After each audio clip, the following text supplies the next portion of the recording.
Sang apati awakku sagung jajahan nanging saged amiwiti saresikane putra kang atur saking wiyadi majene negara ridu mawon mangawon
Iya.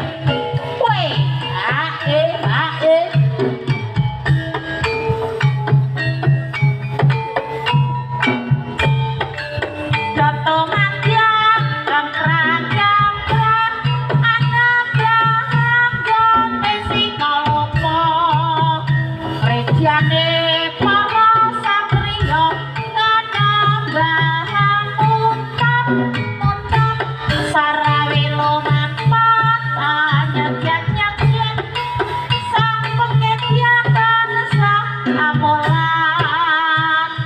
Jiwat sang rumah sang sangan pasulayan. Weh, ya, ae.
Yang semakin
Aku pregang bertur pernah Wosa mengko siyoga Coma karya ngangga Karya mikrojo Murih toto raharjo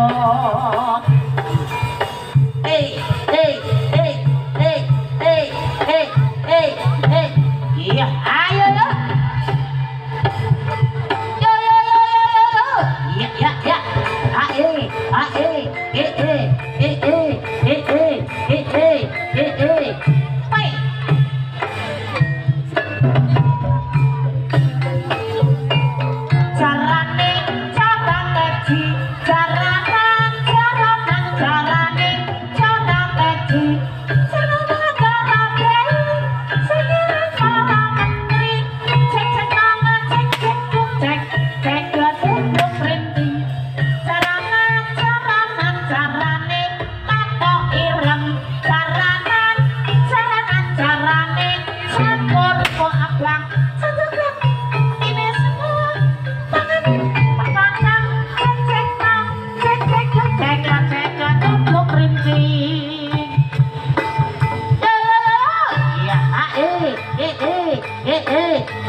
tepuk tangan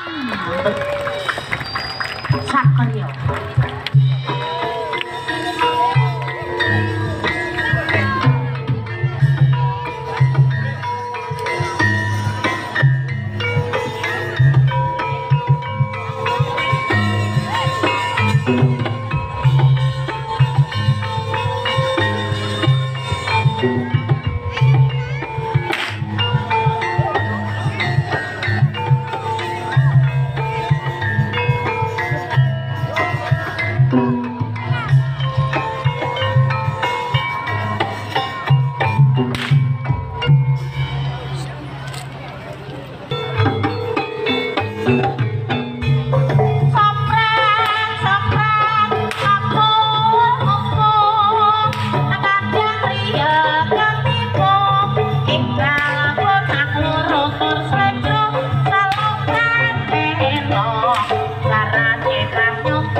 Jaluk lelon hidup.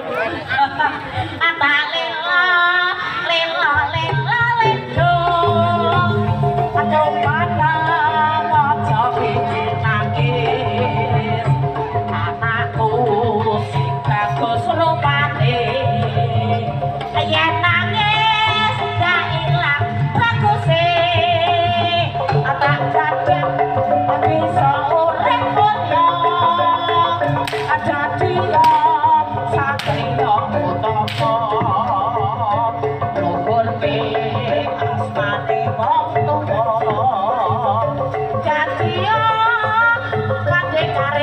bangsa coba lakukan anakku kae aku lane dadari kaya buta kaki desi alaki golek cah nangis tak lelo lelo lelo ledung cuma kaca pinter nangis tak emban sedang kate kamu jadi ya pasti karek bangsa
Nuwun sewu, Pak Dukun. Dinumang sebagian Pari Jambi. Ini sudah mulai ini ya. Kumandang adzan maghrib. Ya, Pak Dukun. Sebagian Pari Jambi ini. Sudah mulai kumandang adzan maghrib. Jadi pihak peringatan saat ini kepala desa. Pak Dukun. Ya Mas, musik.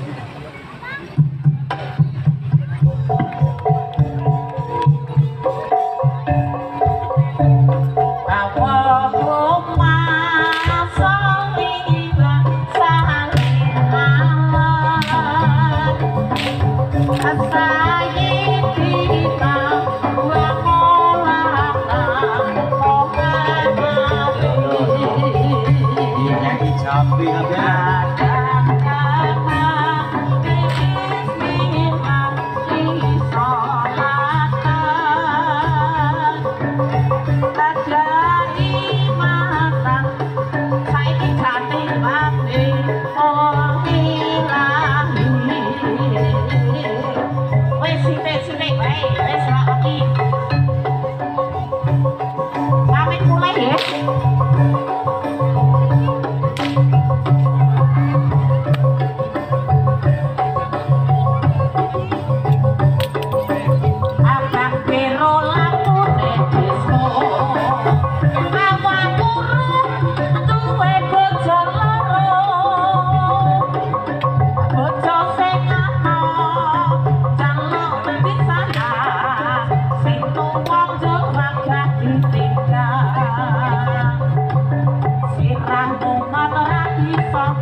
Jambi masa. Moga Mas.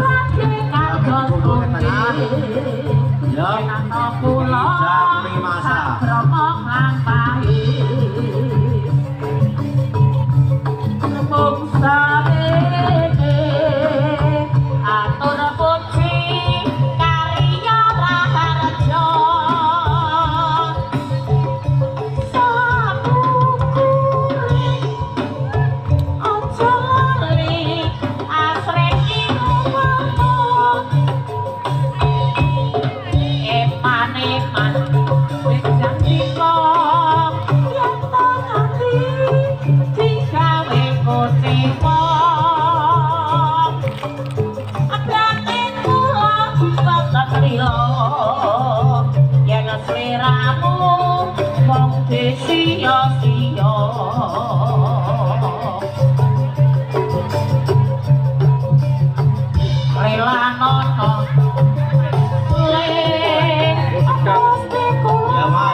Yen ata kula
Monggo pun paringi jambi masa mawon iki.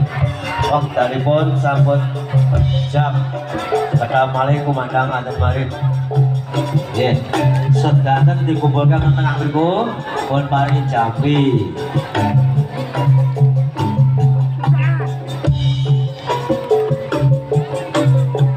Ayo manut kabeh manut.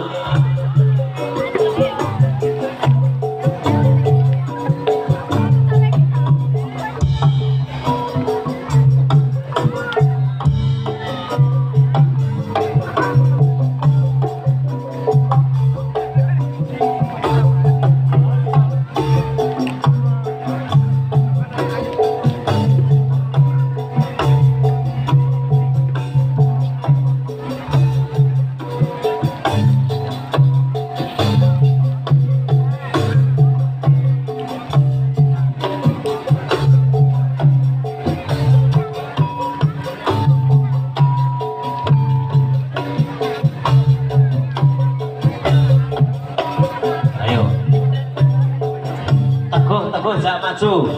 Iki waktune wis tak go. Ayo.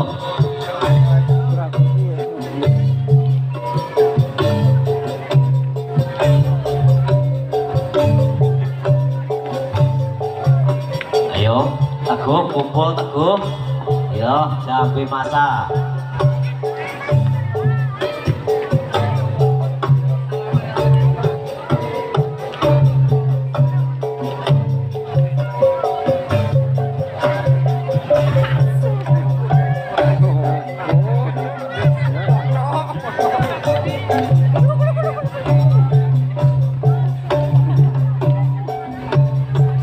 Niku Mbak Ero sak putranipun sak gambaranipun niku pun paringi jawat asta kersane mantun sedanten niki. Mas Armon Budi Mas Armon monggo. Nika ingkang jadi badhe nyuwun jawat asta kersanipun mantun.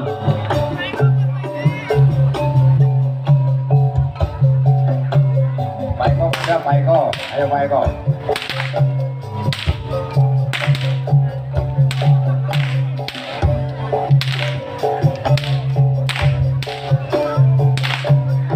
Yo, mohon ki Mas Eko. Wah, ya Mbak Tuti. Kok Mbak Tuti? Ya, Mbak Tuti, madam Mbak Tuti. Mbak Tuti niki pun paringi jawat asta kersane mantun.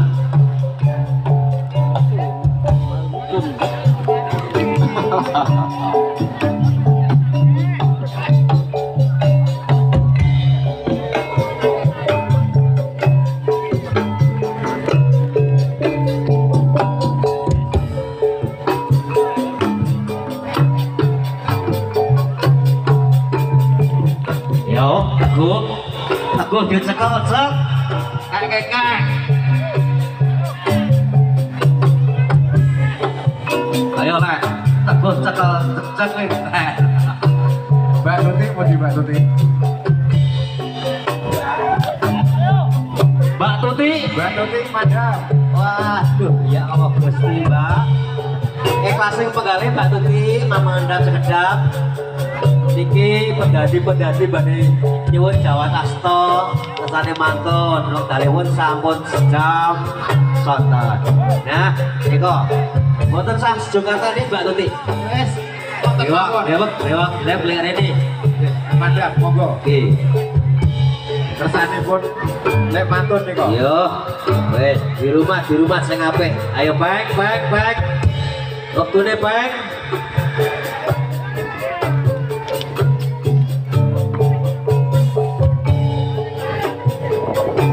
Oke, Mbak Tuti kon maju, awas.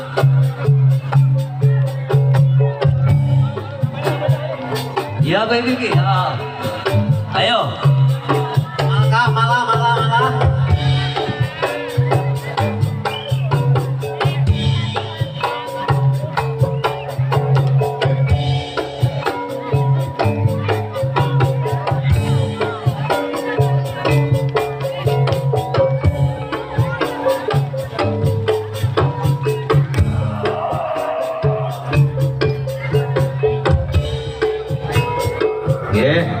Mantun. Alhamdulillah. Jos semeneng sing baur so desa iki Mas Teguh. Mantun.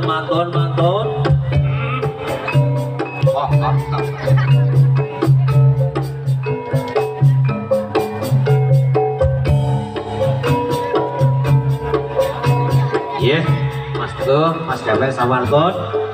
Matur suwun sangat kagem para penonton sedaya ingkang sampun kersa ningali kesenian Turangga Budo Tiktok. Wadene kaperluanipun Mas Aris keluarga niki ulang tahunipun Mbak Tarisa nggih boten namung saking kanca-kanca Turangga Budo kaliyan para penonton saged ndongakenipun Mbak Tarisa ing sak mangkehipun badhe pentas tampil wonten Kamboja. Mugi-mugi saged menjuarai Mas Dengkeng. Amin. Yo Mas Dengkeng, ayo wektune ora nganggo angel. Wis meh tak pateni kabeh sak mesen-mesen iki. Yo. Yo,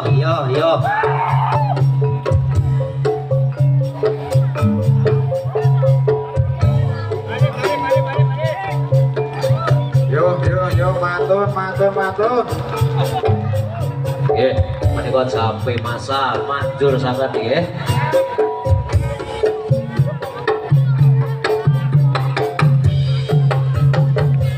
Yes.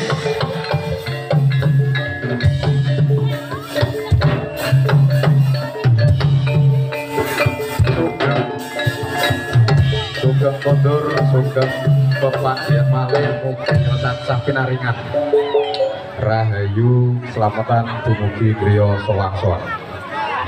Hah?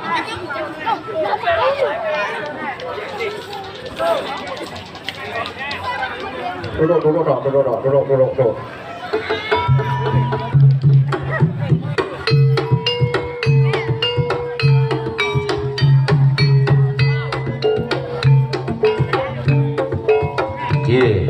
Matur suwun sanget wonten para penonton sedaya. Kula minangka mewakili saking rencang kesenian Turangga Budo menawi wonten kalepatenipun kula prasaja ingkang nyuwunaken pangapunten dumateng para penonton sedaya. Ampun kesupen ing samangkehipun nggih. Monggo sami bakar terutawi jagung nggih. Jagung kalian mujahir nggih. Menyongsong menyambut warsa enggal. Sugeng dalu sugeng tidake samangkehipun bakar sugeng nggih kula saking pribadi awit kawang bumi akhir wonten kalepatanipun wonten katelupen kula nggih ndongaken Mbak Tarisa anggenipun tindak wonten ing Kamboja tindak selancar. Matur suwun. Wassalamualaikum warahmatullahi wabarakatuh. Waalaikumsalam warahmatullahi wabarakatuh.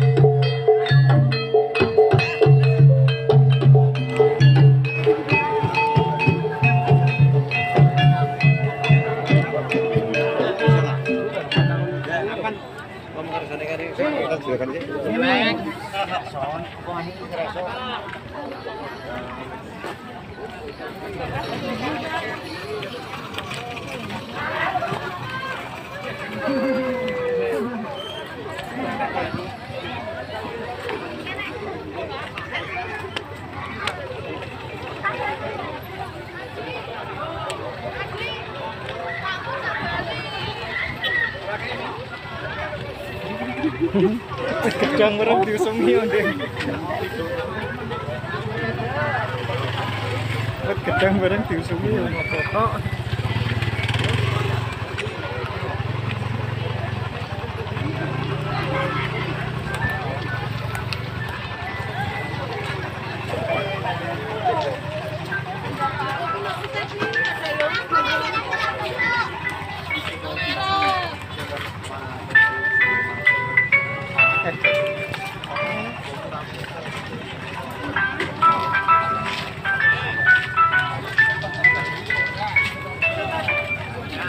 Ayo,